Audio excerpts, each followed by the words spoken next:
آج اس واقعے کی وجہ سے ناران میں کروڑوں کا نقصان ہو گیا صاحب۔ یہاں آپ جیسے پڑھے لکھے لوگ سیاحت کے لیے آتے ہیں۔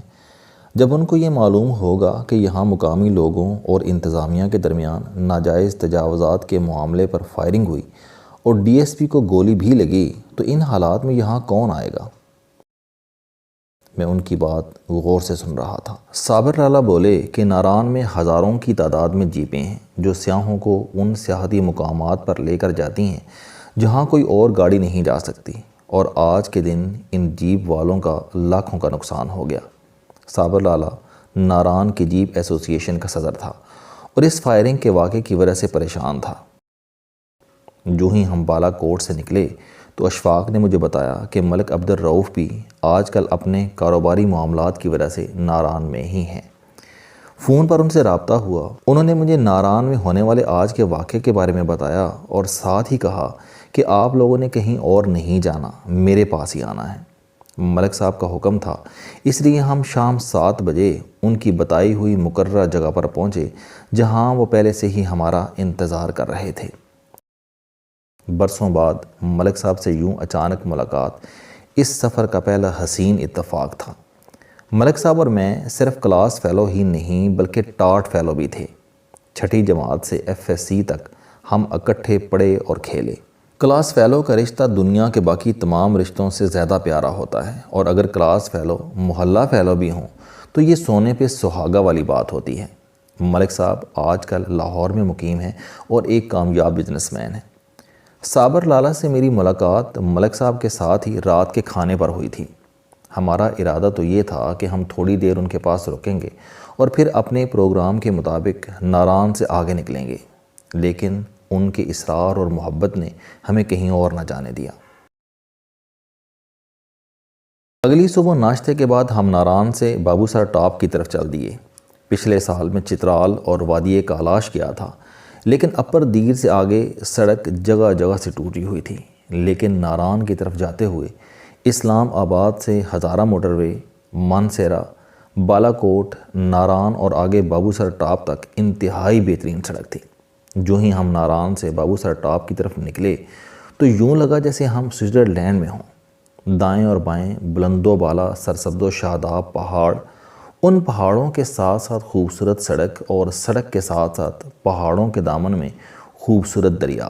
یہ نظارہ انتہائی دلکش تھا۔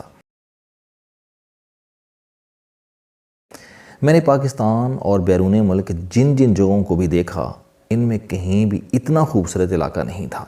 ویسے تو ہر حسین منظر آگے بڑھنے سے روکتا رہا، لیکن جو ہی ہم لولو سر جھیل کے قریب پہنچے تو اس جھیل کے حسن نے ہمارے پاؤں میں جیسے بیڑیاں سی ڈال دیں۔ ہم نے گاڑی کو جھیل کے قریب روکا اور خوبصورت جھیل کے نیلے اور شفاف پانی کو دیکھنے لگے، اور زبان سے صرف ایک لفظ ہی نکلا، سبحان اللہ۔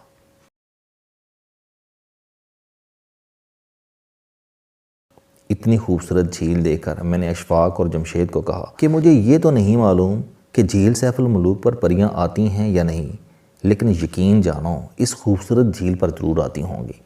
میں تھوڑی دیر کے لیے جھیل کے کنارے بیٹھ گیا جہاں ہر طرف خاموشی تھی۔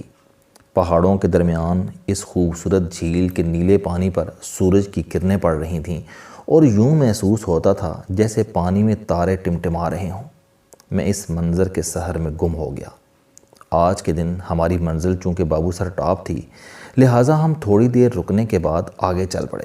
بابو سر ٹاپ کی بلندی سطح سمندر سے تقریباً 13,700 فٹ ہے۔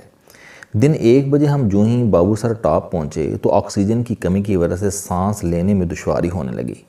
9 جولائی کو چونکہ جمعہ کا دن تھا، اس لیے ہم تینوں نماز جمعہ کے لیے پہاڑ کی چوٹی پر بنی چھوٹی سی مسجد کی طرف چل پڑے۔ ایک بڑے کنٹینر میں وضو کے لیے پانی موجود تھا۔ اس ٹھنڈے یخ پانی سے کانپتے جسم کے ساتھ وضو کرنا بھی یادگار لمحہ تھا۔ 13,700 فٹ بلند پہاڑ پر جمعہ کی نماز ادا کی اور اللہ کا شکر ادا کیا جس نے یہاں اتنی بلندی پر آ کر نماز پڑھنے کی توفیق دی۔ نماز پڑھنے کے بعد ہم پہاڑ پر مزید بلندی پر چلے گئے۔ اس ٹھنڈی ہوا میں آکسیجن کی کمی تھی اور سانس بار بار پھول رہا تھا، لیکن ہم بابو سر ٹاپ کے ٹاپ پر جانا چاہتے تھے۔ لیکن ایک خاص بلندی تک پہنچ کر ہم تینوں کی ہمت جواب دے گئی۔ اس بلند مقام پر ہم نے ارد گرد کے پہاڑوں کے مناظر کو کیمرے کی آنکھ سے محفوظ کیا اور کچھ وقت وہاں گزارنے کے بعد ہم ایک چائے خانہ میں آ گئے۔ ایک دوست نے سگریٹ کے لیے اپنے لائٹر سے آگ جلانے کی بہت کوشش کی، لیکن آکسیجن کی کمی کی وجہ سے اس کی یہ خواہش پوری نہ ہو سکی۔ ریفریشمنٹ کے بعد ہم تینوں بابو سر ٹاپ سے واپس ناران کی طرف چل نکلے۔ واپسی کے سفر میں لولو سر جھیل نے ہمیں آگے نہ بڑھنے دیا۔ کچھ دیر ہم جھیل کے کنارے رکے۔ ناران اور بابو سر ٹاپ کے درمیان مختلف جگہوں پر جہاں دریا کا پانی چھوٹے چھوٹے پتھروں سے گزرتا ہے، وہاں چھوٹے چھوٹے ریسٹورنٹ اور چائے خانے بنے ہیں اور اس بہتے پانی کے اوپر چارپائیاں رکھی گئی ہیں۔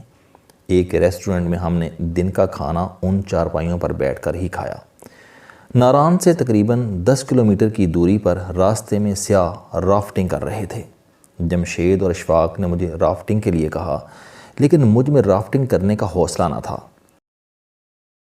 رافٹنگ کے لیے ایک کشتی میں کم از کم 6 بندوں کا ہونا ضروری تھا، لیکن ان بیچاروں کو بھی اپنے ساتھ اور 4 بندے نہ مل سکے، کیونکہ یہاں اکثر سیاح اپنے اپنے گروپ کے ساتھ رافٹنگ کر رہے تھے۔ 30 منٹ اس منظر سے لطف اندوز ہونے کے بعد ہم ناران اپنے ہوٹل پہنچ گئے۔ جمعہ کی رات تھی۔ اکثر ویکنڈ پر ناران میں سیاحوں کا کافی رش ہوتا ہے، لیکن گزشتہ روز فائرنگ کے واقعے کی وجہ سے بازار میں رش معمول سے انتہائی کم تھا۔ اگلی صبح جو ہی ہم ناشتے کے بعد ہوٹل سے نکلنے لگے تو میں نے اشفاق صاحب کے ساتھ ان کے بھائی وقاص کو دیکھا جو اسلام آباد میں کام کرتے ہیں۔ اشفاق صاحب نے بتایا کہ وقاص نے مجھے ابھی فون کیا تھا کہ میں ناران آیا ہوا ہوں، جس پر اشفاق نے اسے بتایا کہ میں بھی ناران ہی ہوں۔ جس ہوٹل میں ہم ٹھہرے تھے اتفاقاً اسی ہوٹل کے سامنے وقاص بھی کھڑا تھا۔ یوں وقاص سے ہماری ناران میں یہ ملاقات بھی محض ایک اتفاق تھا۔ ملک صاحب سے ہم نے اجازت لی اور سنہری یادوں کے ساتھ ہم ناران سے شوگران کی طرف چل دیے۔ بالا کوٹ سے 29 کلومیٹر دور کیوائی ایک خوبصورت مقام ہے جہاں اکثر سیاح کچھ دیر کے لیے رکتے ہیں۔